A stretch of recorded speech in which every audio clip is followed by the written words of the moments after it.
¿Cómo está? Inicia Temas del Día. De inmediato le proponemos nuestra pregunta en Twitter para que participe. La vamos a ver aquí a continuación. Este jueves la cumbre OPEP evalúa la producción de petróleo y el viernes conversará con aliados como Rusia. Donald Trump teme que en 2019 aumenten los precios del barril por baja producción, mientras Venezuela y Rusia estrechan su alianza. ¿Qué va a pasar? Opinen. Y así es, Venezuela y Rusia refuerzan acuerdos durante la visita del presidente venezolano al gigante eslavo. Le vamos a contar más en nuestro primer tema del día sobre esa relación de cooperación ratificada este jueves entre ambos gobiernos. De esta exitosa gira se han firmado los contratos el día de hoy para garantizar inversiones por más de 5.000 millones de dólares para elevar la producción petrolera con nuestros socios rusos en las empresas mixtas. Igualmente estamos garantizando una inversión superior a 1.000 millones de dólares para la producción en minería, fundamentalmente en oro, inversiones rusas.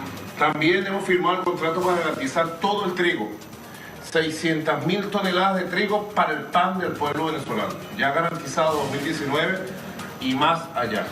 Igualmente se han firmado los contratos para la atención, asistencia, reparación, mantenimiento del sistema de armas de la República Bolivariana de Venezuela. Así que vamos bien, hemos culminado una visita extraordinaria. Como escuchábamos en voz del presidente Nicolás Maduro, acuerdos de diversas índoles fueron firmados entre Venezuela y Rusia. Estas inversiones buscan elevar la producción petrolera entre las estatales PDVSA y Rosneft junto a varias empresas mixtas. También fueron suscritos acuerdos que garantizan una inversión superior a los 1.000 millones de dólares para la producción minera, fundamentalmente en oro. Ambos países firmaron un contrato para la importación de más de 600.000 toneladas de trigo ruso a Venezuela en el contexto del plan de recuperación económica ideado por el gobierno bolivariano. Finalmente, el presidente Maduro indicó que en marzo del año entrante se celebrará una reunión de la Comisión Mixta de Rusia y Venezuela en Moscú con el fin de revisar el cumplimiento de la agenda de cooperación bilateral.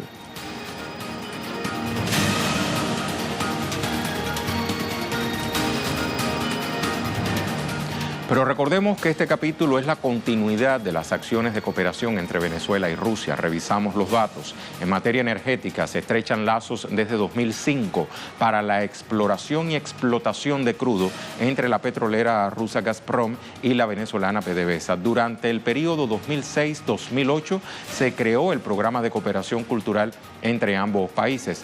Para diversificar las relaciones económicas, en 2007 se creó el Consejo de Empresarios Rusia-Venezuela. En 2008 se realizaron maniobras militares en el Mar Caribe para la cooperación en este ámbito. En 2010, los presidentes Hugo Chávez y Vladimir Putin firmaron 31 acuerdos en la 7ª reunión intergubernamental de alto nivel entre ambas naciones. En 2017, la petrolera rusa Rosneft se suscribió al proyecto Mariscal Sucre y firmó convenios en materia de medicina, turismo, agricultura y minería. En total son 260 convenios de cooperación bilateral entre estos dos países.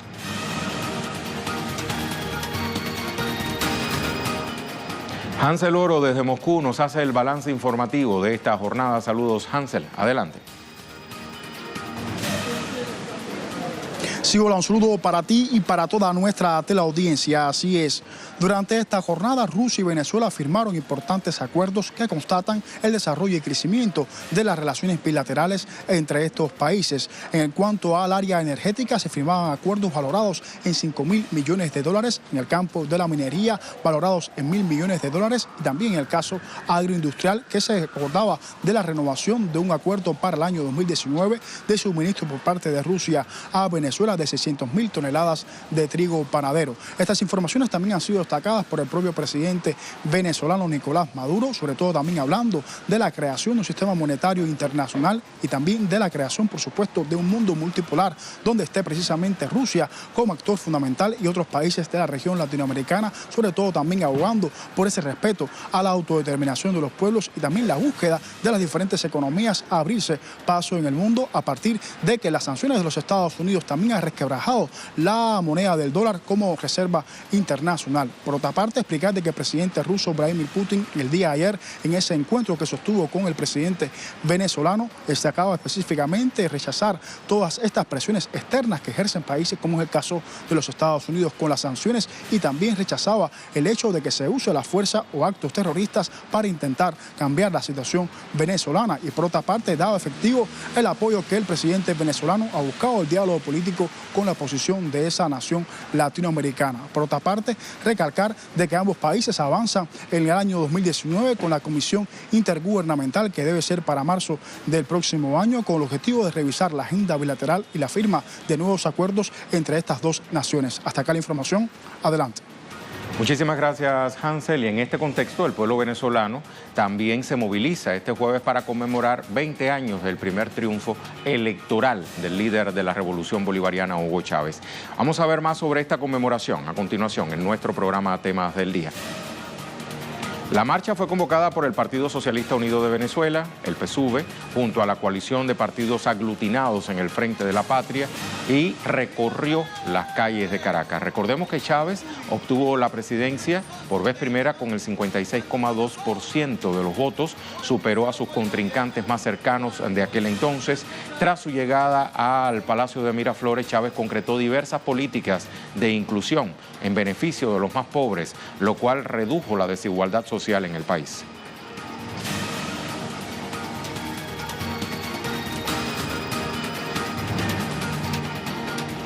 Justamente ahí nos vamos a detener. Repasemos algunos de los logros de la Revolución Bolivariana que fueron impulsados por el líder Hugo Chávez Frías. A partir de 1999 se estableció en la Constitución del Estado el Estado y de Derecho, que logró la reducción del índice de pobreza mediante el acceso a los alimentos, la gratuidad de la salud y educación, el fomento del empleo y la ampliación de la seguridad social. Se desarrollaron los conceptos de inclusión y municipalización de la educación a través de misiones educativas Yo Sí Puedo Seguir, Misión Robinson, Misión Rivas y Misión Sucre. Esto ubicó a Venezuela entre los 5 países del mundo con mayor matrícula universitaria. El 28 de octubre de 2005, la UNESCO declaró a Venezuela territorio libre de analfabetismo. En lo cultural se dio prioridad al rescate del sujeto histórico venezolano y la cultura como un derecho social para la construcción del bolivarianismo. Se brindó apoyo a los atletas paralímpicos y se fomentó la actividad física y el deporte como un derecho del pueblo. Con el objetivo de asegurar el derecho a una vivienda digna, se impulsó la creación de programas sociales como el Plan Barrio Nuevo, Barrio Tricolor y la Gran Misión Vivienda Venezuela. En materia tecnológica, se implementó el proyecto Canaima Educativo en los colegios, con el objetivo de familiarizar a los niños con las telecomunicaciones, y también promovió la puesta en órbita de los satélites Simón Bolívar y Francisco de Miranda. Vamos a continuación a recordar nuestra pregunta en Twitter para, si se acaba de conectar con nuestro espacio, participe en ella. La vemos.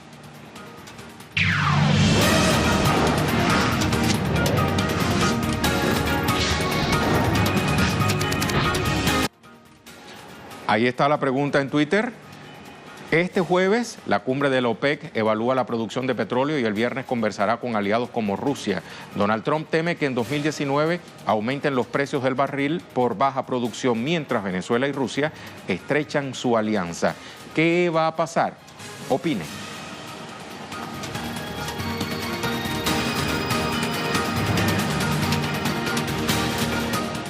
Nuestra imagen del día nos remite a España. En varias ciudades se desarrollaron manifestaciones contra los 5 integrantes de la manada luego de conocerse la sentencia por parte del Tribunal Superior de Navarra a 9 años de cárcel por abusos sexuales. Con esas imágenes nos vamos a la pausa.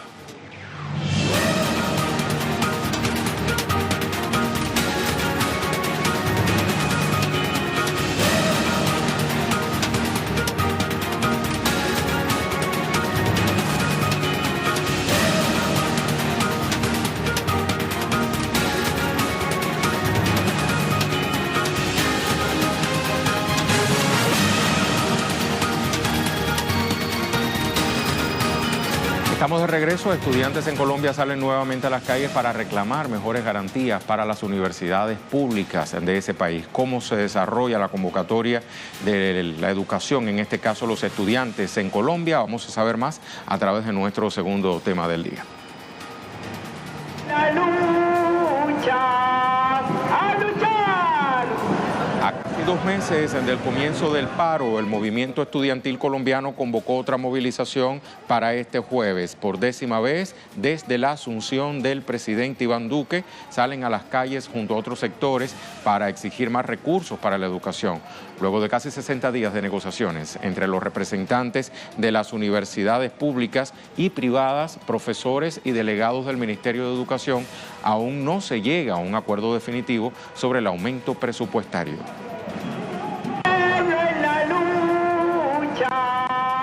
Sí, lo que el gobierno ha hecho en muchos casos es decir que son recursos para la educación, pero no está claro la forma, pues cómo va a ser. Está el caso, por ejemplo, de la reforma tributaria anterior en la cual se hizo unos impuestos como el IVA social y el CRE que iban para educación y fueron destinados a ICETEX, a programas de deuda educativa, pues que van en contra de los estudiantes. Tampoco está muy claro si estos recursos pues van a ir a la base presupuestal como es la necesidad urgente o si van a ir a inversión, es decir, a la infraestructura de las universidades, que digamos es una deuda mayor, pero no es la más urgente como la de funcionamiento. Se explica en el rechazo generalizado que hay en diferentes sectores estudiantiles, sindicales, obreros, a las políticas del nuevo gobierno, ¿no? Hay un rechazo a la reforma tributaria, mal llamada ley de financiamiento. Hay evidentemente un rechazo a la actitud del gobierno frente a las problemáticas en educación superior. Y eso explica pues estas movilizaciones que seguramente van a seguir dándose mientras que el gobierno no se siente a negociar. Nuestro compañero José Manuel Jiménez nos tiene detalles desde Bogotá. Hola José Manuel, ¿cómo se ha desarrollado esta movilización? Saludos compañeros, efectivamente continúa la movilización de los estudiantes de educación superior de las diferentes universidades públicas en el país en completa calma, exigiendo nuevamente, continuamente al gobierno nacional el aumento para el presupuesto de estas universidades. A estas movilizaciones también se han unido los sectores de los trabajadores, los diferentes sindicatos y también el movimiento indígena de Colombia, que ha sido fuertemente afectado por la violencia en las últimas semanas y le han exigido al presidente Iván Duque medidas de seguridad para los diferentes pueblos indígenas en Colombia. Normalidad por el momento en la movilización estudiantil el día de hoy. Se cumplen 60 días de la negociación, estudiantes y gobierno nacional. El gobierno nacional ha dado un presupuesto de 2.000 billones de pesos para las universidades, pero no ha sido claro en qué manera o de qué manera lo va a destinar, lo va a distribuir, y eso también lo están exigiendo los estudiantes, que se cumpla concretamente o que se diga concretamente hacia dónde va dirigido ese presupuesto. Faltan muchos más puntos porque en el fondo lo que se está planteando es una reforma a la política pública de financiamiento de las universidades en Colombia. Muchas gracias, José Manuel, por ponernos al tanto. Vamos a conocer ahora las exigencias de estos estudiantes universitarios que se movilizan por una educación pública de calidad. Piden en su protesta cancelar los más de 3 billones de pesos colombianos, lo que equivale a más de 900 millones de dólares, que se necesitan para las instituciones de educación superior públicas en aras de subsanar su déficit inmediato. Exigen el aumento del 100% del presupuesto de Colciencias para subsanar también el recorte presupuestal. También el congelamiento del alza de matrículas en las instituciones privadas. Buscan además la creación de un plan de pago para saldar la deuda histórica de las instituciones de educación superior, la reliquidación de las deudas sin intereses de los estudiantes del ICETEX, o sea, esta entidad estatal que otorga créditos educativos a la población con menos posibilidades económicas y buen desempeño académico, y la condonación para los estudiantes beneficiarios del programa Serpilo, destinado a que los mejores bachilleres con menores recursos accedan a una educación superior. Le hablamos ahora de otros temas que también son noticias este jueves. Revisamos las cuentas Twitter de nuestros corresponsales.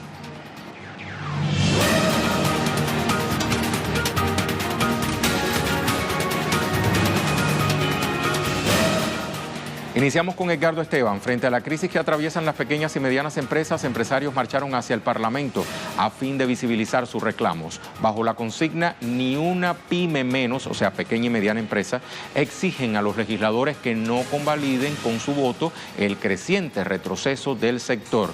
Información que nos llega desde Argentina, lo escuchamos. En las afueras del Congreso Nacional se reunieron los empresarios de las pequeñas y medianas industrias de la República Argentina. Más de 800.000 son las que generan fuente de trabajo en el país. Desde que llegó el gobierno de Mauricio Macri hay una crisis realmente grave en el sector que ha generado más de 10.000 empresas que se han cerrado, más de 107.000 trabajadores han quedado sin su fuente de trabajo y 10 comercios por día van cerrando sus puertas por la falta de producción y de ventas.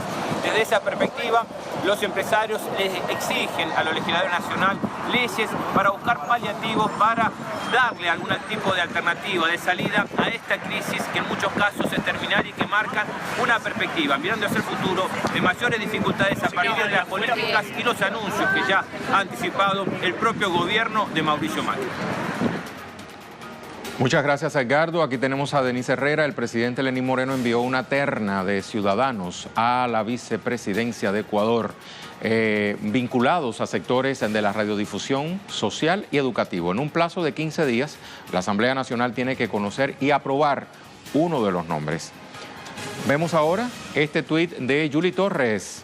Hinchas de Boca y River viajarán a Madrid el próximo sábado en aviones separados, así lo aseguró Aerolíneas Argentinas. Los equipos ya arribaron a la capital española y ahí utiliza la etiqueta Copa Libertadores. Muchísimas gracias a Yuli y al resto de nuestros compañeros.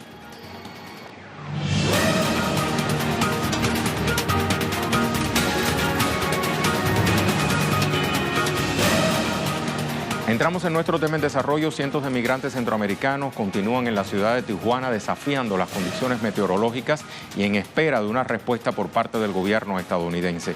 El Colegio de la Frontera Norte ha sugerido una serie de recomendaciones a las autoridades de la localidad fronteriza para implementarlas en los migrantes albergados. Pablo Pérez nos amplía. Adelante, Pablo. Sí, pues bien, un ejemplo de resiliencia es lo que dan los migrantes centroamericanos que permanecen aquí a las afueras del exalbergue ubicado en el Deportivo Benito Juárez, aquí donde pues les ha cerrado esta zona en la cual acamparon cuando llegaron por primera vez hace 19 días a la ciudad fronteriza de Tijuana. Y bueno, ellos expresan que les están presionando de alguna manera para abandonar el sitio y desplazarse hacia otro albergue que queda a 19 kilómetros de este sitio, lo cual les complica los traslados para hacer sus trámites de regularización migratoria o búsqueda de trabajo. Y bueno, pues el problema es que además de estar en la calle, tienen que enfrentarse ahora a los elementos, puesto que desde hace un par de días llueve, lo cual se suma y empeora el frío invernal aquí en esta zona de la frontera mexicana. Muchísimas gracias, Pablo. Vamos ahora a repasar nuestra pregunta en Twitter. Tenemos respuestas.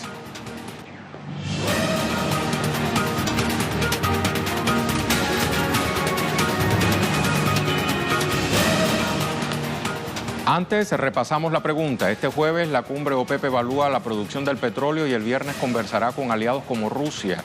Donald Trump teme que en 2019 aumenten precios del barril por baja producción, mientras Venezuela y Rusia estrechan su alianza. ¿Qué va a pasar? Opine. Vamos a ver una de las respuestas que hemos seleccionado. La primera respuesta es de David. Trump teme que disminuya la producción del crudo y por ende aumenten los precios. Las alianzas estratégicas de Venezuela con Rusia y Turquía hacen frente al único camino que encontró el gobierno de Estados Unidos para imponer su política, las sanciones y el boicot. Otra respuesta, la de Salvatore. Es muy posible la viabilización de un aumento del precio del crudo como una política de Moscú, Teherán y Caracas, no solo para beneficiarse económicamente, sino también como una suerte de respuesta a las sanciones de Estados Unidos, quien justamente es el mayor importador de crudo. Una tercera es de Leonardo. En 2019 lo más probable es que haya un incremento en los precios del petróleo por la inminente baja de la producción del crudo. Esto es un duro golpe a las políticas de boicot que realiza el gobierno de Donald Trump, que solo busca boicotear la producción de hidrocarburos. Muchísimas gracias por su participación. Lo vamos a dejar con el video web del día, producciones audiovisuales que usted puede conseguir compiladas a través de la cuenta en Facebook de Telesur. Aquí tenemos las imágenes. Hasta la próxima.